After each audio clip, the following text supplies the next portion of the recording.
Friends, hello everyone. Narrator is here. Today, I want retell the movie Horrible Bosses, the story about how the boss sexually harasses his employee at work. Don't forget to subscribe to the channel and press likes. Enjoy watching. The film begins with a car park early in the morning. Nick is an employee of one large company. He arrives at work at 6 in the morning and all his efforts are only to get a promotion at work. He is summoned to his office by his boss Harkin and scolded for being 2 minutes late. Next, we are shown Dale, another character in the film, who works as a dental assistant and recently proposed to his girlfriend. He likes his job, except that the boss is horny and always harassing him at work. The next hero is Kurt. He works as an accountant in a small firm and is completely satisfied with his work, and he considers his boss as his own father. But only the son of this boss is not the most pleasant person and a real bore, but he is the son of the boss and everyone has to endure him. Jack, the owner of the company, gets into the car and leaves the office, when suddenly his heart is missing and he dies right in the car.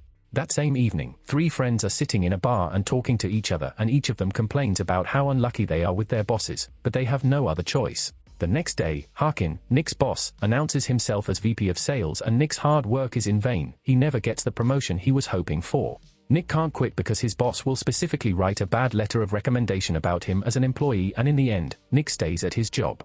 After Jack's death, his drug addict son becomes the owner of the company and he begins to scold Kurt for being late, not because he is a bum, but because he was at the funeral of his former boss and father Bobby.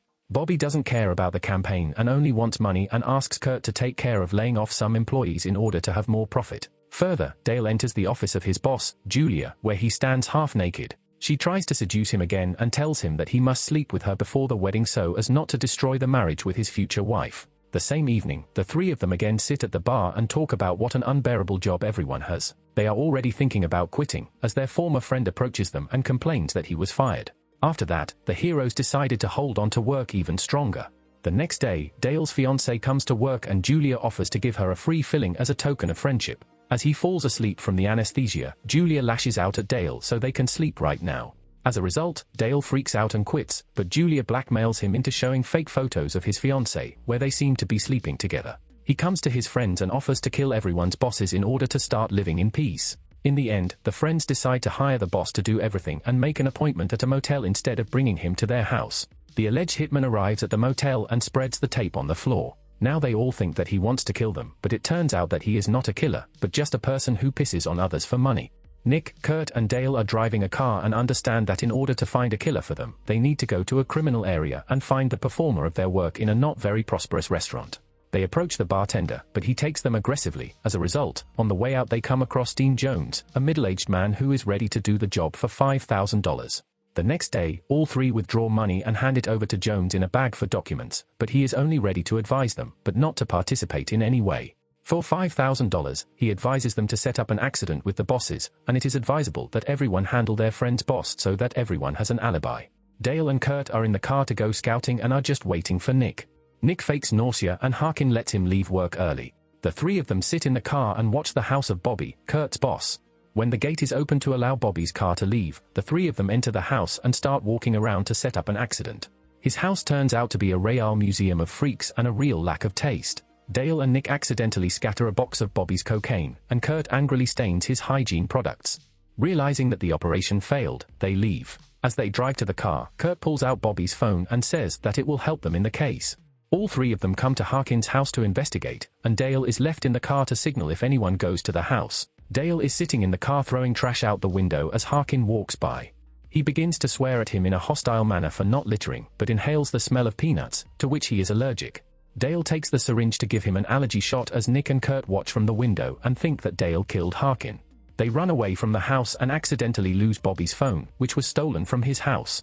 Now they know how to make an accident, slip peanuts somewhere for Harkin, and wrap poison in cocaine for Bobby. They move into position. Harkin arrives at Bobby's house because he found his phone at home and thinks his wife is cheating on him. He fires a gun at him and Nick sees it all. Friends get together again and it turns out that Kurt slept with Julia and Dale could not put peanuts in Harkin's shampoo. Together they realize that they should call the police and report Harkin that he killed Bobby. Thus, they get rid of the problems that their bosses brought them.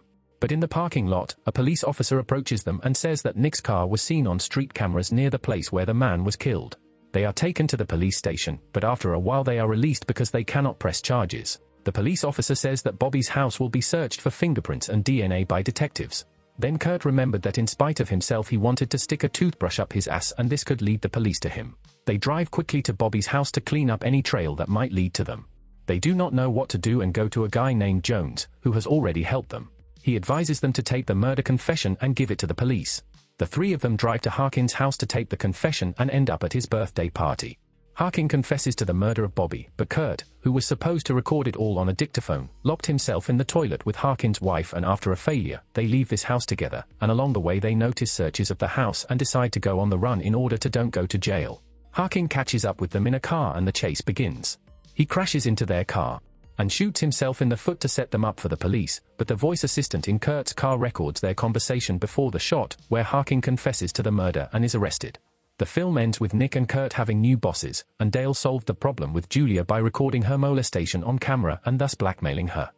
That's the whole retelling of the film Horrible Bosses, the story of how three friends decided to get rid of their bosses who got them.